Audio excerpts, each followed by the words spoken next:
Okay, so I usually don't like talking about politics because it can easily get messy, but I do want to say that if you happen to be lucky enough to live in a democratic society, you should definitely exercise your privilege to vote. You never really know what's actually going to happen in an election, even if the polls beforehand show that, oh, it's going to swing towards the left or it's going to swing towards the right. You honestly really have no idea until the outcome actually happens. For example, in the 2016 US presidential election, Donald Trump won the presidential election. However, it's important to note that leading up to the day of the election, most of the major polls actually favored his rival, Hillary Clinton. Another remarkable thing that happened in 2016 was Brexit. This was a UK referendum advocating that the UK leave the European Union. During that time, no one thought it was actually going to pass, and it ended up passing barely by a 52 to 48% vote. You really never know what's going to happen. Just like how you can't time and predict the stock markets, you also certainly cannot predict the outcome of any election. In 2008, when the Democratic Party was deciding who to nominate as their presidential nominee, most people at the time thought that, oh, well, Hillary Clinton, she was the first lady beforehand under Bill Clinton, and she is also a woman, so it's time to be progressive.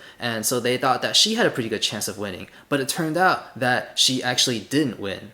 Let's go back to 1945, when World War II had just ended. In the UK, Winston Churchill was the prime minister at the time, and you think that he would win the election again because he did a decent job of running a country throughout the duration of World War II. But he lost. In 1932, this was right after World War I ended and right before World War II came, Germany was trying to decide who should be the next chancellor.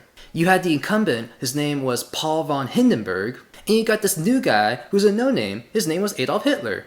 The outcome of that election is still contested. It wasn't sure whether or not Hitler actually got more votes than von Hindenburg, but he ended up becoming chancellor.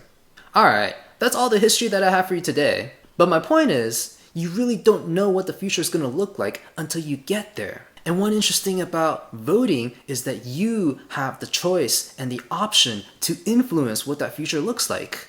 So don't think that your vote doesn't matter. Just because you live in a blue state doesn't mean that red can't win, and just because you live in a red state doesn't mean that blue can't win. Only one thing is certain. You miss 100% of the shots that you didn't take.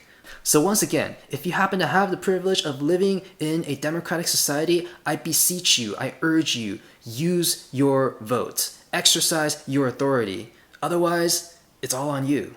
You won't have the option to blame anyone else if you didn't vote and you didn't get the result that you wanted. Alright, that's all I have for you guys today. Thank you so much for tuning in. If you liked it, please smash that like button and consider subscribing. If you have a friend who doesn't think that his or her vote matters, send this video along to them just to inform them and remind them that, hey, you know what? Unexpected results can happen too, especially if they choose not to exercise their power to vote. I'll see you next time.